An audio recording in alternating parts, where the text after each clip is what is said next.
하박국 1장 1절로 4절 말씀 함께 읽도록 합니다. 선지자 하박국이 묵시로 받은 경고라. 여호와여, 내가 부르짖어도 주께서 듣지 아니하시니 어느 때까지리이까?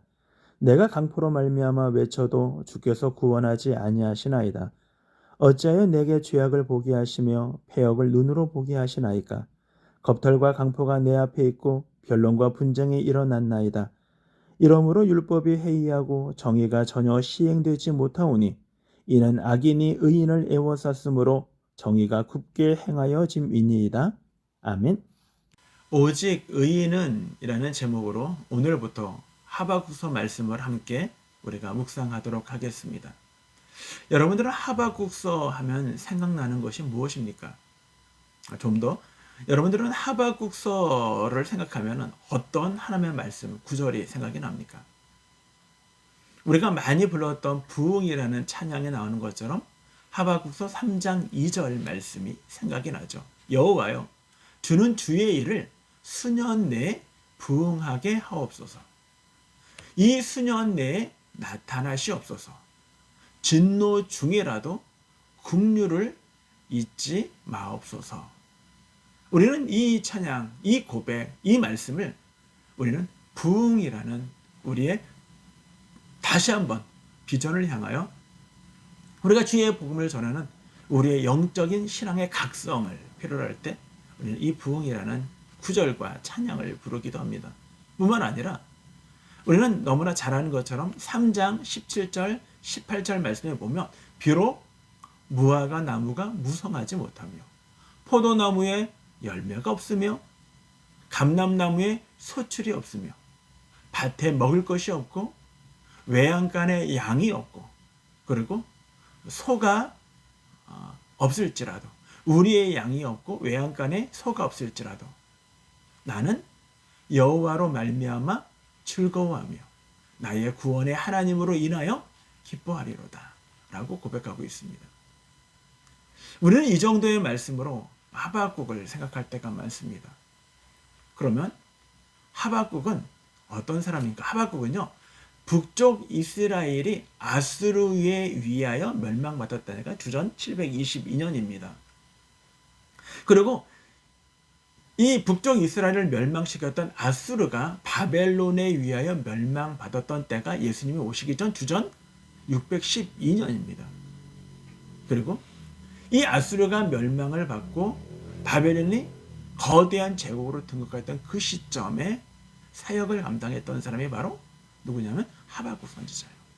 그러니까 유다의 왕으로 따진다면 유다의 요시야 왕의 말기, 그리고 요시야 형이 죽고 그의 아들 여호야김이 왕이 되었던 초기, 요 시대에 활동했던 사람, 그가 바로 하박국이었다라는 것입니다. 우리는 선지자, 하박국 선지자 하면 어떤 인물이 떠오릅니까? 우리는 그동안 선지서를 보면서 선지자는 하나님의 심정으로 세상을 바라보며, 그리고 하나님의 심정으로 그 세상에 대한 올바르지 못한 것을 하나님의 말씀을 전했던 사람이 선지자죠. 또 하나의 선지자는 어떤 것이었는가? 여러분들은 혹시 산을 주로 그림을 그렸던 산의 화가 고 박고석 씨를 아십니까? 박고석 화백을 아십니까? 그는 돌아가셨지만 그의 대표적인 그림은 산을 주로 그렸죠. 그래서 그는 3만 100점 이상의 그림을 화폭에 담아냈습니다. 그가 자기의 자서전적인 글에서 이런 말을 하죠. 자신의 산에 대한 그림의 지자가 질문할 때 자신의 그림을 이렇게 얘기했습니다. 보이는 산을 넘어 가슴의 산으로 라고 얘기했습니다. 가슴의 산으로. 선지자가 무엇인가? 저는 그렇다고 생각을 합니다. 진짜 박고석 씨는요, 그의 그림의 초기의 그림, 전기의 그림은요, 주로 사계절이 뚜렷한, 사계절의 아름다운 산을 그려냈습니다. 그리고 독특한 색깔, 독특한 분위기를 산의 화폭에 담아냈죠.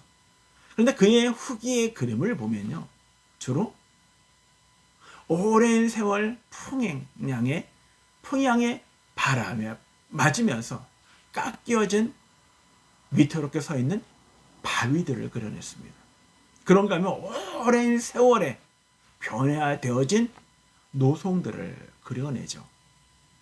어쩌면 그가 얘기했던 것처럼 보이는 산에서 가슴의 산으로 그림을 그려낸 것입니다. 선지자가 무엇인가? 네.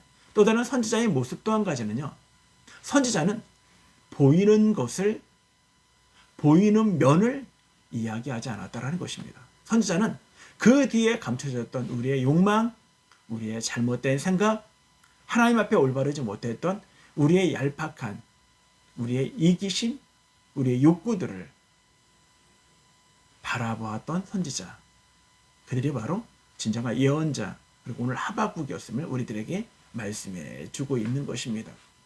우리는 하박국서의 특징을 보면요, 첫째로 하박국서, 보통 예언자들, 보통 선지자들은요, 하나님의 마음, 하나님의 심정으로 백성들을 향하여 외쳤다면 하박국은 그 대상이 백성이 아니라 하나님이었다라는 것입니다. 하박국서는요, 하나님과 그리고 하박국의 대화체로 이루어져 있습니다. 그는 하나님 앞에 기도로 질문하고 하나님은 대답하시고 그는 또 하나님께 질문하는 모습을 우리들에게 이야기해주고 그 대화 속에서 그가 깨달음을 고백했던 것, 그것이 바로 하박국서가 되는 것입니다. 두 번째로 하박국서의 배경은요, 네, 주전 609년입니다. 그러니까 아수르가 612년에 멸망을 했으면 그 뒤로부터 3년 뒤에 바로 이 하박국서가 중요한 사건이 이제 기록이 되는 것이죠. 그 사건이 무엇이냐면요, 유다 왕 요시아의 죽음입니다. 요시아는 어떤 왕입니까? 종교 개혁을 일으킨 왕이에요. 요시아는 어떤 왕입니까? 그는 선왕이에요. 요시아는 어떤 사람입니까? 그는요, 유다 왕들 가운데 훌륭한 왕이었음을 우리들에게 얘기합니다. 종교 개혁뿐만 아니라 사회 개혁을 일으켰던 왕, 그가 바로 요시아인 것입니다. 근데 그 요시아 왕이 죽어요. 그리고 그의 여호야김이 등장을 하는데 시대는 완전히 급변해져 버립니다.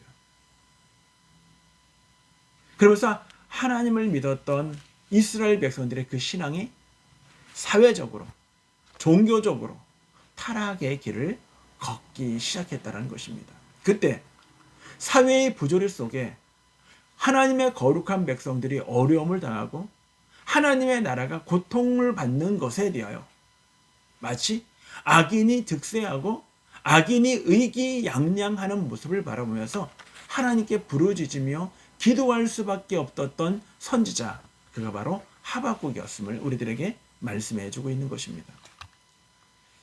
하박국이라는 이름의 뜻은요, 포옹한다 라는 뜻입니다. 그래서 하박국서의 가장 중요한 말씀은요, 3장 2절 말씀도 아니고 3장 17절, 18절 말씀도 아닙니다. 하박국에서 가장 중요한 키포인트는요, 하박국서 2장 4절입니다. 오직 의인은 믿음으로 말미암아 살리라 라는 말씀입니다. 이것이 나중에 잘한 것처럼 로마서가 이 말씀을 인용해요. 아주 유명한 로마서에 등장하게 되는데, 많은 사람이 이 말씀이 로마서의 말씀이라고 생각하지만 원래는 하박국서 말씀입니다. 하박국서는 전체 3장으로 이루어져 있습니다. 1장은 하박국이 하나님께 드리는 기도입니다. 2장은 하나님의 하박국에 대한 기도에 대한 하나님의 대답입니다. 3장은요, 그가 하나님께 드리는 또한 기도인 것입니다. 오늘 이 말씀 속에서 우리들에게 주는 말씀은요, 이 땅 가운데 하나님의 사람들은 어떻게 살아가야 할 것인가? 이 혼탁한 세상에 우리는 어떻게 살아갈 것인가? 하나님의 요시아 왕 때 그 거룩한 나라가 여호야김이 왕이 되어지면서 혼탁해지는 세상 가운데 선한 사람들의 억압을 받고 악한 자들이 득세하고, 그리고 자신의 욕구와 욕망으로 삶을 살아가는 것이 마치 당연한 듯이 생각되어지는 세상, 종교마저도 타락되어진 세상 가운데 우리는 어떻게 삶을 살아가야 할 것인가 라는 문제를 우리에게 던져줍니다. 대답은 2장 4절입니다. 오직 의인은 믿음으로 말미암아 산다라는 것입니다. 그렇습니다. 그것이 하나님의 대답이십니다. 눈에 보이는 것, 현실 속에서 타협하고 삶을 살아가는 것이 아닙니다.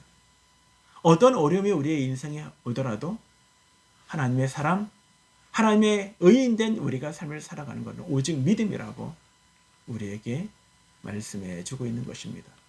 사랑하는 여러분, 오늘 우리가 우리의 삶, 오늘도 하루를 시작합니다. 내가 어떤 일을 시작하든, 어떤 환경에 있든, 어떤 처지에 있든, 그 무엇보다 나는 믿음 가운데 삶을 살고자 힘쓰는지 우리 자신을 돌아보시고, 어떤 상황 속에서도 오직 믿음으로 삶을 사시고 믿음으로 승리하시는 우리 모든 교우들이 되기를 주님의 이름으로 축원합니다.